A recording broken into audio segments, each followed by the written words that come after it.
రామ్ గారు, మీతో ఒక సరికొత్త బిజినెస్ డీల్ గురించి మాట్లాడదామని వచ్చాం. మా బిజినెస్ వాల్యూ 100 crores. గుడ్. మీ ప్రపోజల్ ఏంటి? యాక్చువల్లీ అదేంటంటే అకౌంటెంట్ గారు అంత టెన్షన్గా ఉన్నారు, ఏమైంది? సార్ అది పర్వాలేదు, చెప్పండి, ఏంటి ప్రాబ్లం? సార్ ఈవేళ మన స్టాఫ్కి, ఫ్యాక్టరీ వర్కర్స్కి ఈరోజే కదా జీతాలు ఇవ్వాలి. కానీ ఏదో టెక్నికల్ ప్రాబ్లం వల్ల మన బ్యాంక్ నుంచి ఫండ్స్ రిలీజ్ కావడం లేదు. వెంటనే ఆ ప్రాబ్లం సాల్వ్ కాకపోతే ఈరోజు మనం జీతాలు ఇవ్వడం జరగదు. అందుకే okay, I got it. Gentlemen, please, I have to attend this problem. మీరు ఒక 10 minutes వెయిట్ చేయండి.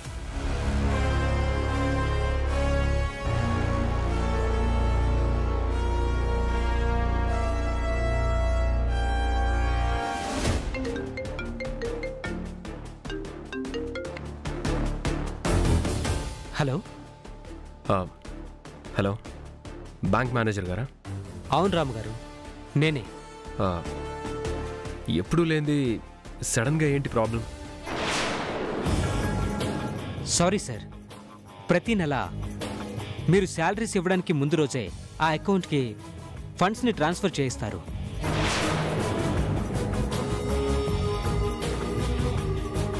కానీ మీ అకౌంటెంట్ ఒకరోజు ఆలస్యంగా, అంటే ఇవ్వాలే, ట్రాన్స్ఫర్ రిక్వెస్ట్ పెట్టడం వల్లే డిలే అవుతుంది.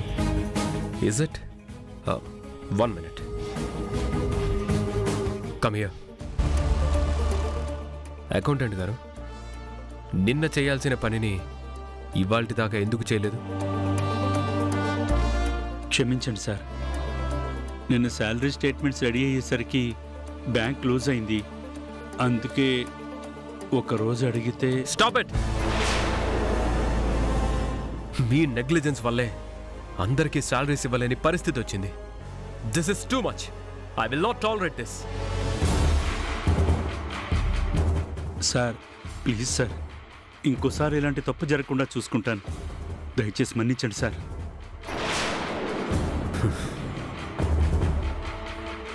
It's okay. మన కంపెనీ రెప్యుటేషన్ మ్యాటర్లో నేనెవ్వరిని స్పేర్ చేయను. ఇంకోసారి రిపీట్ అయితే you will be fired.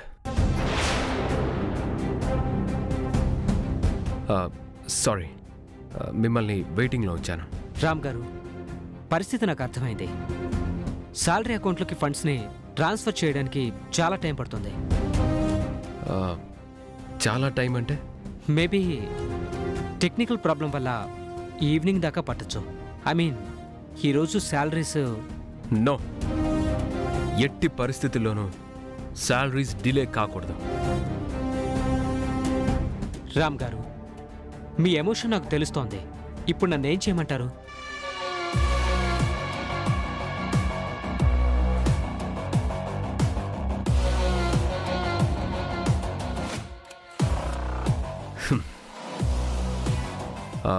Okay, please do one thing. మీ బ్యాంక్లో మన కంపెనీ పేరు మీద ఉన్న ఫిక్స్డ్ డిపాజిట్ నుంచి శాలరీస్ కావాల్సినంత అమౌంట్ని వెంటనే ట్రాన్స్ఫర్ చేయండి. అలా చేస్తే చాలా ఇంట్రెస్ట్ని నష్టపోవాల్సి వస్తుంది.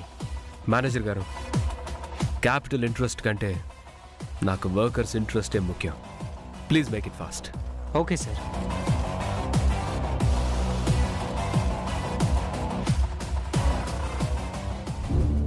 వెళ్ళండి. ఈరోజే వర్కర్స్ అందరి అకౌంట్స్లో శాలరీస్ ట్రాన్స్ఫర్ అయి తీరాలి. అలాగే సార్.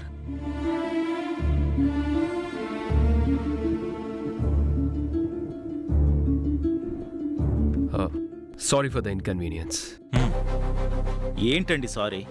100 కోట్ల బిజినెస్ డీల్ గురించి మాట్లాడదామని మేమొస్తే వర్కర్స్ జీతాల కోసం మమ్మల్ని వెయిటింగ్లో పెడతారా? అంటే మీకు మాకంటే మీ వర్కర్సే ముఖ్యం అనుకుంటున్నారా? ఎస్. వర్కర్స్ అనే పిల్లర్స్ లేకపోతే కంపెనీ అనే ఏ భవంతి నిలబడదు. ఆఫ్టర్ ఆల్ వర్కర్స్ 100 కోట్ల డీల్ కంటే వాళ్ళెలా ఎక్కువ అవుతారు?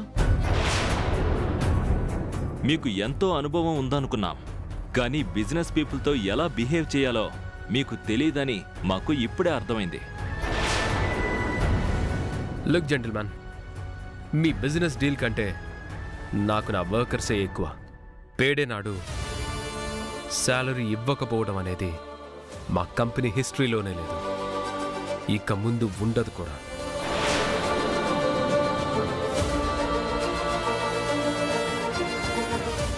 ఏమన్నారు?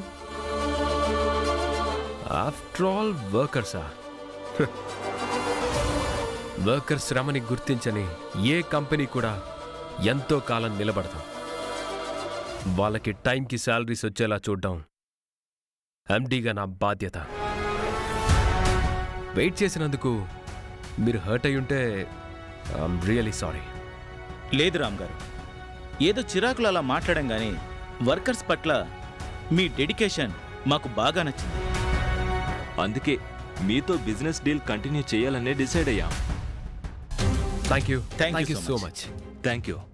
మళ్ళీ మనం మీట్ అవుదాం. ష్యూర్, వస్తామండి. వెల్కమ్.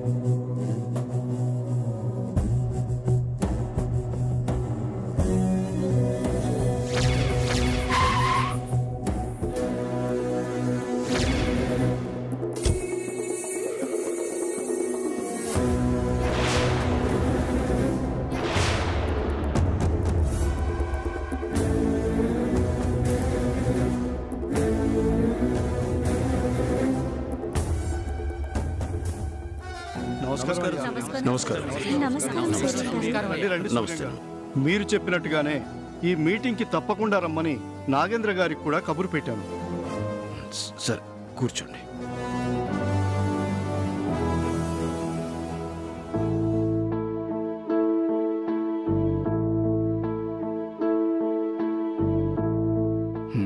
చూద్దాం, ఈ రోజుతోనైనా మన ఊరి కంచె సమస్యకు పరిష్కారం దొరికితే అందరికీ మంచి జరుగుతుంది. సూర్యం గారు, మీ 2 గ్రామాల మంచి కోసమే కోర్టు తరపున నేను ఇక్కడికి వచ్చాను. జడ్జి గారు చెప్పినట్టు ఇలాంటి సివిల్ కేసుల్లో కోర్టు బయట చర్చల ద్వారా పరిష్కరించుకోవడమే చాలా ఉత్తమం. లాయర్ గారు, ఈ సమస్య ఎప్పుడు ఎక్కడ మొదలైందో మీకు తెలుసు. ఈ సీతాపురం ప్రజల కోసం మేము ఏ తప్పు చేయకపోయినా ఒక మెట్టు దిగడానికి కూడా సిద్ధమే. నాగేంద్ర గారింటి ఇంకా రాలేదు. మనంతట మనం రమ్మన్నాం కదా, అందుకే రామాపురం ప్రెసిడెంట్గా కావాలనే ఆలస్యం చేస్తున్నాడు. సంధి ప్రయత్నం చేస్తున్నప్పుడు మాటలు మీరడం మంచిది కాదు.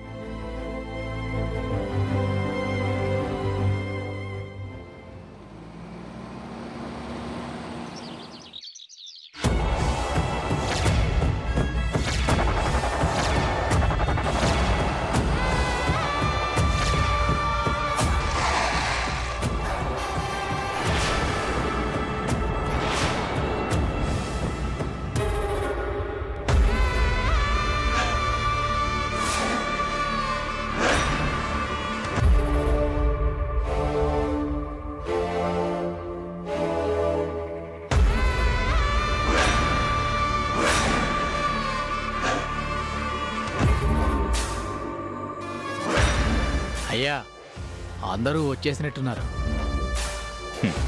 వస్తే ఎదురు చూస్తారు, అంతేగా.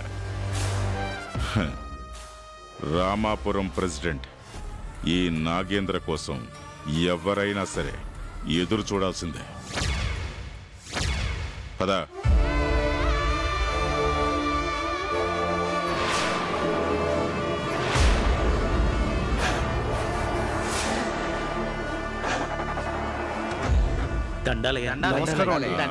నమస్తే సార్. నమస్తే. నమస్తే.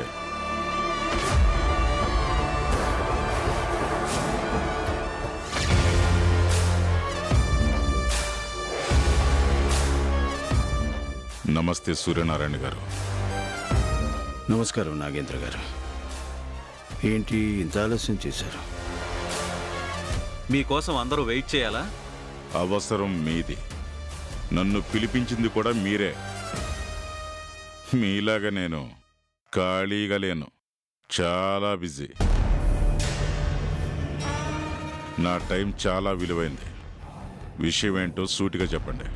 అయ్యా, వారు సీతాపురానికి, మీరు రామాపురానికి ప్రెసిడెంట్లుగా ఉన్నారు. ఈ 2 ఊర్లకి మధ్యలో ఉన్న కంచె వల్ల ఇక్కడి ప్రజలందరూ కష్టపడుతున్నారు. అయితే పెద్ద మనసుతో మీరు ఆ కంచెను తొలగించడానికి ఒప్పుకుంటే... లాయర్ గారు, ఇప్పటికే చాలాసార్లు చెప్పాను, అది జరగని పని. ఏ ఎందుకు జరగదు? మన ఇద్దరి గొడవల వల్ల ఊరి జనాలు కష్టపడడం ఎంతవరకు న్యాయం? ఏది న్యాయమో తేల్చడానికే కదా ఈ కేసుని కోర్టులో నడుపుతుంది. తీర్పుని జడ్జి గారే చెప్తారు. అంటే కోర్టు తీర్పు వచ్చేదాకా అరగంటలో సిటీకి వెళ్లాల్సిన వాళ్ళు ఈ కంచె వల్ల చుట్టూ తిరిగి మైళ్లకు మైళ్లు నడుస్తూ ఉంటే మనం చూస్తూ ఊరుకుందామా? రాధాకృష్ణ గారు, ఈ సమస్య ఇప్పటిది కాదు, ఎన్నో ఏళ్లగా ఉంది. ఆ కంచెను తీయడానికి మా అయ్యగారు ఒప్పుకున్నా మేము ఒప్పుకోం. ప్రెసిడెంట్ గారు మాట్లాడుతుంటే మధ్యలో మీరేంటండి? ఆ మాట అనడానికి నువ్వోడివిరా?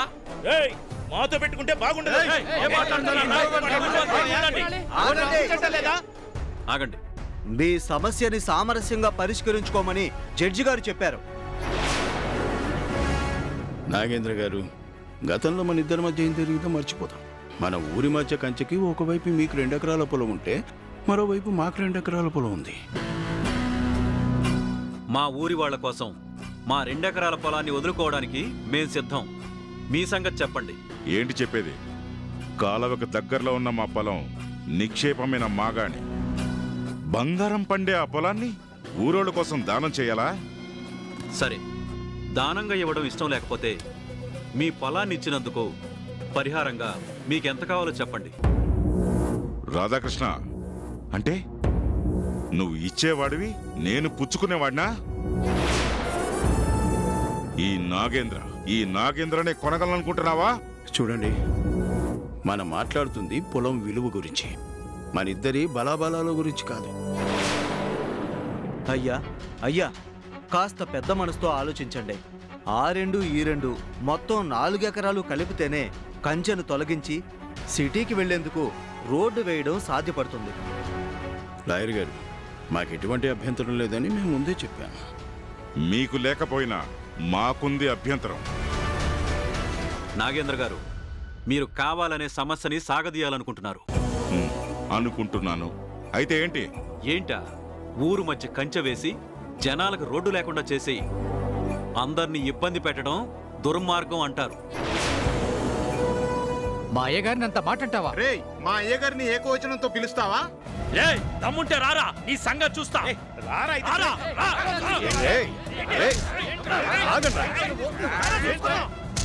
తొందరపడకండి.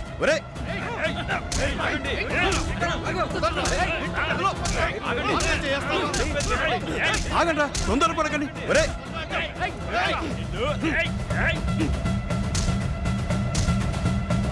ఆగండి. Stop it.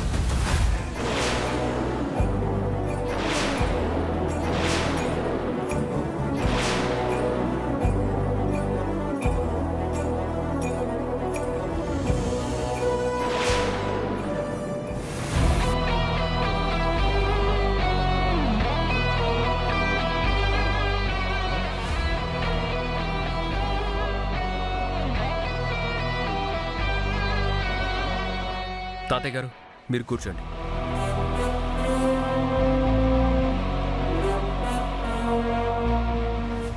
ఏం జరుగుతుంది ఇక్కడ? చూడండి రామ్ గారు, మీ వాళ్ళు కంచె కోసం పొలాన్ని ఇవ్వడానికి సిద్ధంగా ఉన్నారు. కానీ వీళ్ళు మాత్రం ససేమేరా అంటున్నారు. జడ్జి గారేమో అంతా చక్కబడేలా చేయమని నన్ను పంపించారు. గాల్లో చెప్పిన మాటకి విలువలేదు. కోర్టు తీర్పు కానిది అమలు కాదు. విన్నావా? ఇందాకటుంచి ఇదే వరుస.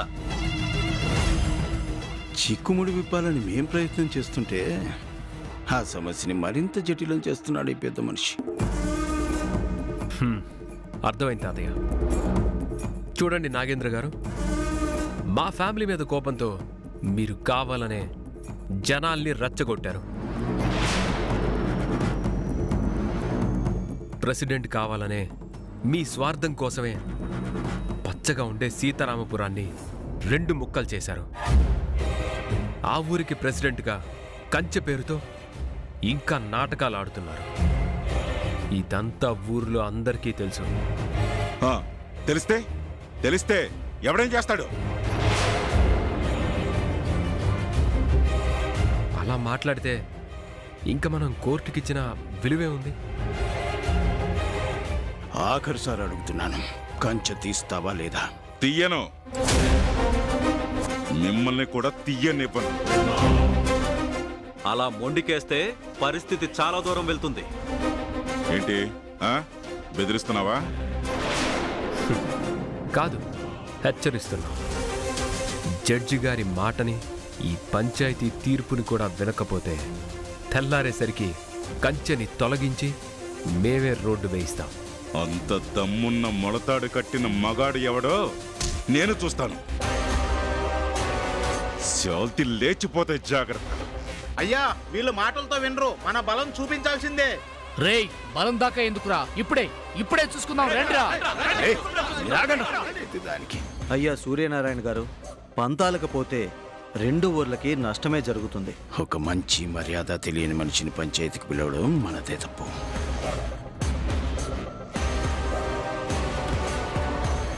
కోర్టు తీర్పు వచ్చే వరకు మనం ఆగక తప్పదు. రామ, పదండ్రా.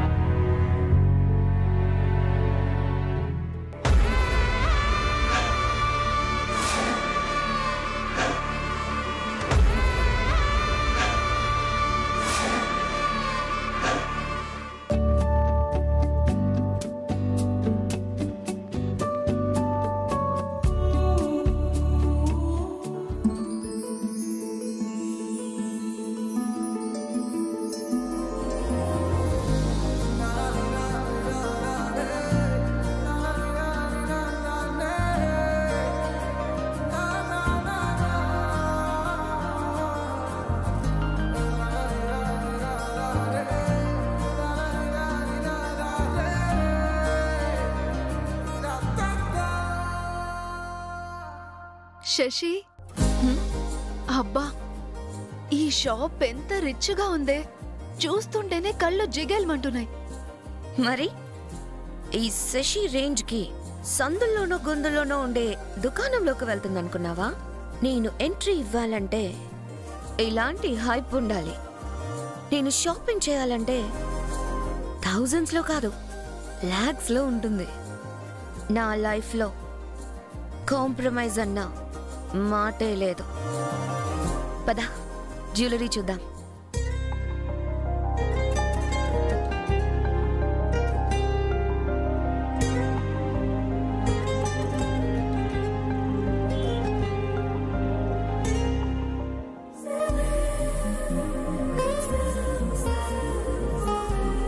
వావ్, సూపర్ గా ఉంది. I like it. అవునే, ఈ నెక్లెస్ నీకు చాలా బాగుంటుంది. ఎక్స్క్యూజ్ మీ, ఈ నెక్లెస్ నాకు కావాలి. సారీ మేడం, ఈ నెక్లెస్ ని వాళ్ళు ఇప్పుడే ఫైనల్ చేశారు. ఓ, అయితే ఇలాంటిదే ఇంకొకటి చూపించండి. సారీ మేడం, ఈ డిజైన్ నెక్లెస్ ఒక్కటే ఉంది. యో, ఐ వాంట్ ఇట్. చెప్పు, ఎంత? ప్యూర్ డైమండ్స్ పొదిగిన నెక్లెస్ 10 లక్షలు. కానీ అది వాళ్ళు తీసేసుకున్నారు కదా మేడం. I don't care. దీని వాల్యూ 10 lakhs ఉంటే నేను 20 lakhs పే చేస్తాను. Shashi, are you crazy? 10 లక్షలు ఎక్కువ పెట్టడం ఎందుకు? ఇంకొక డిజైన్ చూద్దాం. నో, నాకు ఇదే నచ్చింది. నచ్చిన దాన్ని సొంతం చేసుకోవడానికి నేను ఎంతైనా పే చేస్తాను. కాంప్రమైజ్ అయ్యే సమస్య లేదు. ఎక్స్క్యూజ్ మీ, ఎక్స్క్యూజ్ మీ, ఈ నెక్లెస్ ని మీరు సెలెక్ట్ చేసుకున్నారా? అవును, మా మ్యారేజ్ గిఫ్ట్గా నా భార్య కోసం సెలెక్ట్ చేశాను. బిల్ కూడా పే చేస్తున్నాను. Stop it.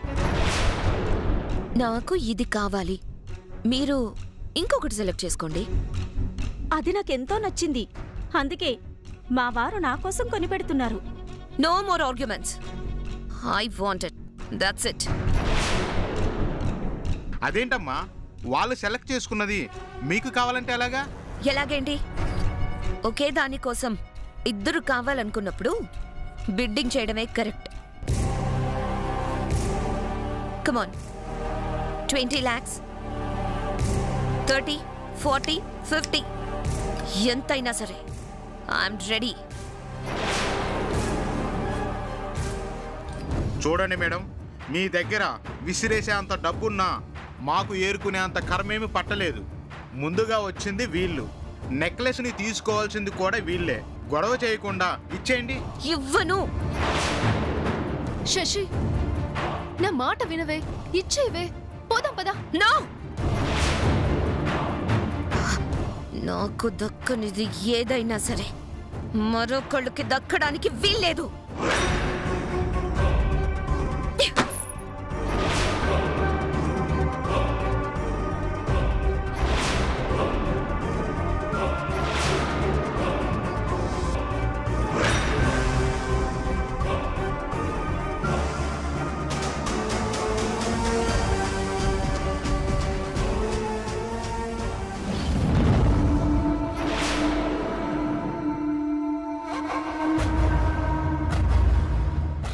ఇదిగో బ్లాంక్ చెక్.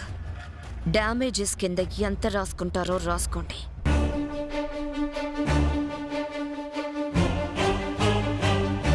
పంతానికొస్తే నేను ఎంతకైనా తెగిస్తాను. శశిరేఖ ఇక్కడ. ఎంతో తెలివిగా ప్లాన్ చేసి ఒకనాటి సీతారామపురాన్ని రెండుగా విడగొట్టాను.